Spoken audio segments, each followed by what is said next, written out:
मैं जय उत्तरानी स्वागत करता हूं आपका आपके अपने YouTube चैनल उत्तरानी क्लासेज में। फ्रेंड्स, आज से हम कॉम्प्लेक्स एनालिसिस के मल्टीपल चॉइस क्वेश्चन पे डिस्कस करने वाले हैं।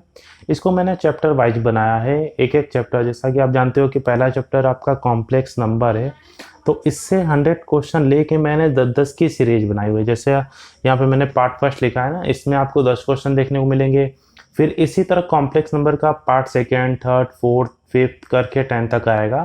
फिर उसके बाद हम नेक्स्ट चैप्टर पे आगे बढ़ेंगे, फिर उसके 10 पार्ट 10-10 क्वेश्चन के, टोटल 100 क्वेश्चन के। इसी तरह हम पूरे कॉम्प्लेक्स एनालिसिस को, रियल एनालिसिस को, एब्स्ट्रैक्ट अलजेब्रा के कई पोर्शन है, ग्रुप थ्योरी, रिंग थ्योरी, इन सबको भी हम मल्टीपल चॉइस क्वेश्चन में कवर करने वाले हैं। और पूरी थ्योरी तो हम इसकी अपने चैनल पे डिस्कस करेंगे ही, उसको भी हम अच्छे से पढ़ेंगे, क्योंकि कॉम्प्लेक्स एनालिसिस के, रियल एनालिसिस के और कई सारे टॉपिक ऐसे हैं जो कई जगह पे, कई यूनिवर्सिटीज में ऑब्जेक्टिव टाइप इसके क्वेश्चन आते हैं। तो इसीलिए मैंने यहाँ पे सोचा कि, और काफ़ी स्टूडेंट्स की कमेंट्स भी आ रही थी पर्सनल मैसेज करके कि सर इसके multiple choice question sir please बना दीजिए, तो इसीलिए हमने यहाँ पे बनाए हुए हैं। तो आइए डिस्कस करते हैं। देखिए, फर्स्ट क्वेश्चन मैंने यहाँ पे लिख दिया हुआ है। क्या है? If z is any complex number then z का कॉन्जुगेट है ना, conjugate of z minus z equals to, ये 4 वैल्यू दी गई है। क्या है? First 2 imaginary of z, second -2 imaginary of z, third 2 imaginary of z i, fourth -2 imaginary part of z into i. ठीक है, अब देखिए क्या होता है उसका कॉन्जुगेट। अगर कोई कॉम्प्लेक्स नंबर हमारा z इस फॉर्म में है x प्लस आई वाई, तो इसका कॉन्जुगेट क्या होगा? x माइनस आई वाई होगा। ठीक है, हमको क्या बताना है कि हमको बताना है कि conjugate of z minus z है ना, इसकी वैल्यू क्या होगी। सिंपल है, आप सब्ट्रैक्ट करके यहाँ से निकाल सकते हो। x माइनस आई वाई, फिर minus of x plus i y. जब आप इसको सॉल्व करोगे तो x minus i y minus x minus i y. ठीक है, ये x और ये x तो कैंसिल हो गया, बचा क्या? यहाँ पे -2i y बचा। ठीक है, अब देखो यहाँ पे आप लिख दो -2, और ये y है क्या? ये y आप देख सकते हो कि यहाँ पे ये रियल पार्ट होता है, ये इमेजिनरी पार्ट है, इमेजिनरी पार्ट है। ठीक है, तो इमेजिनरी पार्ट ऑफ z इसको लिख सकते हैं, इस y को। ठीक है, और ये i हमने यहाँ लगा दिया, तो इसका जो आंसर हो जाएगा ये हो जाएगा -2 imaginary part of z into i, ये इसका आंसर हो जाएगा।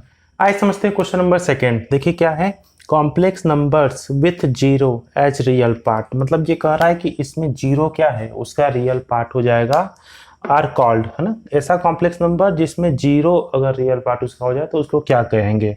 4 ऑप्शन है, imaginary number, pure real number, pure imaginary number, pure complex number. बहुत ही सिंपल सा क्वेश्चन है। अगर कोई complex number z equal to x plus i y के आपके फॉर्म में है, कह क्या रहा है कि जो उसका रियल पार्ट है वो जीरो है, मतलब यहाँ पे इस x की वैल्यू जीरो है, तो ये क्या इम्प्लाइज करेगा? z equal to i y. अब अगर z equal to i y के फॉर्म में कोई नंबर है तो भाई ये रियल पार्ट होता है, ये इमेजिनरी, तो यहाँ पे हमको क्या मिला? आई वाई, मतलब प्योर इमेजिनरी मिला। ठीक है, मतलब प्योरली इमेजिनरी नंबर आएगा। इसमें आप हमसे ऑप्शन देख लो, थर्ड प्योर इमेजिनरी नंबर, ये ऑप्शन नंबर 3 आपका सही है। आइए समझते हैं क्वेश्चन नंबर थर्ड। देखिए, the argument of which of the following numbers is not defined. ठीक है, मतलब इसमें से किस नंबर पे आर्गुमेंट डिफाइन नहीं होगा। तो सबसे पहले तो आपको ये पता होना चाहिए कि आर्गुमेंट ऑफ z होता क्या है। देखिए यहाँ पे मैं थोड़ा सा डिस्कस कर लूँ, आर्गुमेंट ऑफ z। ठीक है, स्मॉल ए लिखा है, आर्गुमेंट है कैपिटल ए लिखते तब प्रिंसिपल आर्गुमेंट की बात करते हैं, क्योंकि यहाँ पे वर्डिंग आर्गुमेंट लिया है तो इसीलिए ऑब्वियस है प्रिंसिपल आर्गुमेंट की बात करने की जरूरत ही नहीं है। ये क्या होता है? ये tan इनवर्स b/a। ठीक है, ये इसकी वैल्यू होती है। अच्छा, अब यहाँ पे क्या कर रहा है? यहाँ पे कह रहा है कि the argument of which of the following number is not defined. किस पे आर्गुमेंट आपका डिफाइन नहीं होता है? तो अगर आप खुद ही सोचो, यहाँ पे b और a अगर हम दोनों जीरो ले लें, ठीक है, मतलब a और b अगर इन दोनों को जीरो हम ले लें, ठीक है, इसको भी, तब उस केस में क्या हो जाएगा, tan इनवर्स 0/0 ये अनडिफाइंड का फॉर्म कर जाएगा। ठीक है, उस केस में आर्गुमेंट आपका डिफाइन नहीं होगा, मतलब ये ऑप्शन नंबर फर्स्ट ये आपका सही है। आज समझते हैं क्वेश्चन नंबर 4। देखिए क्या है, if theta is the principal argument of z, ठीक है, of a complex number z, ठीक है, थीटा को ये प्रिंसिपल आर्गुमेंट है, देन थीटा की वैल्यू कहाँ से कहाँ तक लाई करेगी वो हमको बताना है। तो जब हम प्रिंसिपल आर्गुमेंट की बात करते हैं, फिगर से समझ लेते हैं थोड़ा, है ना। ठीक, तो प्रिंसिपल आर्गुमेंट में जो वैल्यू होती है थीटा की, वो यहाँ पॉजिटिव, मतलब यह इन अगर दोनों कोऑर्डिनेट में बात करें तो उस वैल्यू को हम यहाँ से यहाँ तक मेजर कर सकते हैं। इसके बाद हमें आके यहाँ से नहीं मेजर करेंगे, और जब नीचे कोई वैल्यू आती है यहाँ मेजर करना हो तो उसको हम इस तरह मेजर करते हैं। ठीक है, मतलब यहाँ हम पाई तक आएंगे, ठीक है, लेकिन हम माइनस पाई से, जैसे अगर इन दोनों में कोई वैल्यू मेजर करनी है तो ऐसे आके मेजर करेंगे। मान लीजिए कोई वैल्यू इस पॉइंट में आ रही है, इस क्वाड्रेंट में आ रही है, तो हम उसको ऐसे मेजर करेंगे। ठीक है, उसको ऊपर से ऐसे लाके नहीं, आर्गुमेंट में हम कैसे भी ऐसे ला करके उसको मेजर कर सकते हैं ना, पूरा ये बना करके, लेकिन प्रिंसिपल आर्गुमेंट में ये वैल्यू ऐसे, ये ऐसे डिस्कस करते हैं। तो जो इसकी वैल्यू होती है इसमें माइनस पाई को इंक्लूड नहीं किया जाता है। ठीक है, माइनस पाई से जो वैल्यू होगी आपकी बड़ी होगी थीटा की, और प्लस पाई से छोटी या उसके बराबर। ठीक है, यहाँ इस पाई को हम इंक्लूड करते हैं, लेकिन इस माइनस पाई को हम इंक्लूड नहीं करते। तो ऑप्शन नंबर 4 ये जो है ये आपका सही है। हमेशा याद रखिएगा प्रिंसिपल आर्गुमेंट की जो वैल्यू होती है वो माइनस पाई से प्लस पाई तक लाई करती है।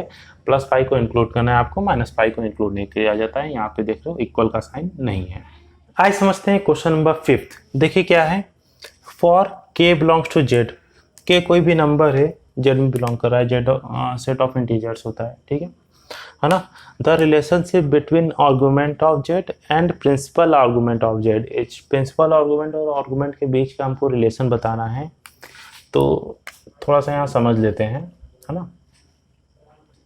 देखिए ये रिलेशन होता है, argument of z is equal to principal argument of z plus 2k pi. ठीक है, ये रिलेशन होता है। ठीक है भाई, अब यहाँ पे जो फर्स्ट है यही दिख रहा है, ये तो सही है, लेकिन है ना, अभी इसको सही करने से पहले बाकी रिलेशन भी आपको चेक कर लेना चाहिए। अब क्योंकि रीजन क्या है, रीजन है यहाँ पे k जो है उसको क्या कहा है, उसको इंटीजर्स में के सेट में बिलोंग करा है, मतलब वो इंटीजर्स हो सकता है। अब मतलब वो k पॉजिटिव भी हो सकता है, नेगेटिव भी हो सकता है। ठीक है, तो एक छोटा सा यहाँ पे चेंज कर लेते हैं। अब इस k अगर जब पॉजिटिव है तब तो भाई 2k पाई आ जाएगा। अब सपोज कर लो कि अगर यही जो k है आर्गुमेंट ऑफ z, अगर इसी k को हम नेगेटिव कर दें तो यहाँ माइनस साइन आएगा, बराबर। ठीक है, सही है। मतलब अब यहाँ पे आप ये कर सकते हो, अच्छा अब इस माइनस 2k पाई को अगर इधर ला दें तो क्या हो जाएगा, argument of z is equal to principal argument of z is equal to argument of z plus 2k pi, ये हो जाएगा। ठीक है, मतलब argument of z is equal to principal argument of z is equal to argument of z plus 2k pi, ये भी सही है। ठीक है, ऑब्वियस है, अगर कहीं पे आपको ऑप्शन टिक करना हो और वो वहाँ पे है ना एक से ज़्यादा ऑप्शन करेक्ट ना हो और 2 ऑप्शन सही हो गए, तो आप आँख बंद करके ऑल ऑफ दिस मार सकते हो, लेकिन इसको भी हम चेक करके दिखा सकते हैं। ठीक है, अब यहाँ पे क्या हो जा रहा है, यहाँ पे अगर ठीक है ये वाला तो आपका पहले ही आ गया है। ठीक है, इसको भी क्या चेक करना, ये तो पहले ही आपका निकल गया, मतलब ये भी सही है।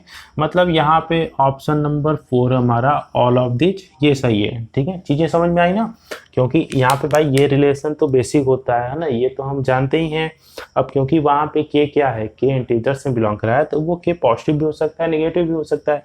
जब नेगेटिव होगा उस केस में उसकी वैल्यू ये हो जाएगी, ये यहाँ पे दिया हुआ था, हमने इसको इधर ला दिया, ये भी दिया हुआ था। ठीक है, मतलब तीनों सही है, मतलब ऑल ऑफ दीज हमारे सब ऑप्शन सही हैं। आइए समझते हैं क्वेश्चन नंबर 6। देखिए क्या है, which of the following is unique, argument principal argument of z, argument of z both A and B, none of this. ठीक है, तो ये तो बेसिक सी चीज़ है, आप जानते हो कि principal argument of z unique होता है, इसकी एक से ज़्यादा वैल्यू नहीं होती हैं। आर्गुमेंट ऑफ z यूनिक नहीं होता है, इसकी एक से ज़्यादा वैल्यू आ सकती हैं। देखिए कैसे, हम फिगर से समझ सकते हैं। यहाँ पे ये फिगर, जब प्रिंसिपल आर्गूमेंट में जो ये एंगल थीटा होता है, ठीक है, या प्रिंसिपल आर्गूमेंट की बात करें तो जब उसमें थीटा की हम वैल्यू निकालते हैं तो वो कहाँ से कहाँ तक, यहाँ से यहाँ तक मतलब पाई तक आएगी, और यहाँ से यहाँ तक है ना माइनस पाई तक, ठीक है। मतलब अगर इस कोऑर्डिनेट इन दोनों में वैल्यू मेजर करनी हो तो हम यहाँ से यहाँ तक ही इसकी वैल्यू को मेजर करेंगे, इसी तरह मेजर करेंगे। मतलब उसको निगेटिव में, यहाँ की वैल्यू को हम निगेटिव में मेजर नहीं कर सकते, और यहाँ की वैल्यू को हम ऊपर पॉजिटिव वाले में कन्वर्ट करके मेजर नहीं कर सकते, है ना। जैसे अब जानते हो ना कि अगर यहाँ की वैल्यू लिखनी है तो यहाँ से लाके 270 भी लिख सकते हैं, लेकिन और यहाँ से लाके -90 भी कर सकते हैं।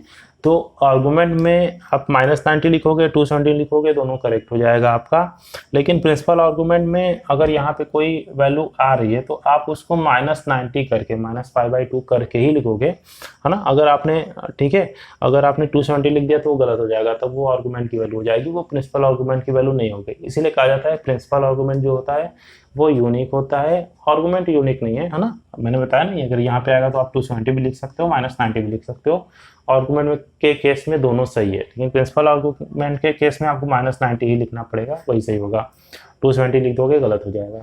आइए समझते हैं क्वेश्चन नंबर 7। देखिए इसमें क्या करना है, we can write r cos theta plus i sin theta as. इसको हम शॉर्ट फॉर्म में किस तरह लिख सकते हैं, ये 4 ऑप्शन दिए गए हैं। बहुत ही सिंपल सी चीज़ है, थोड़ा सा आपको बस यहाँ पे माइंड लगाना है।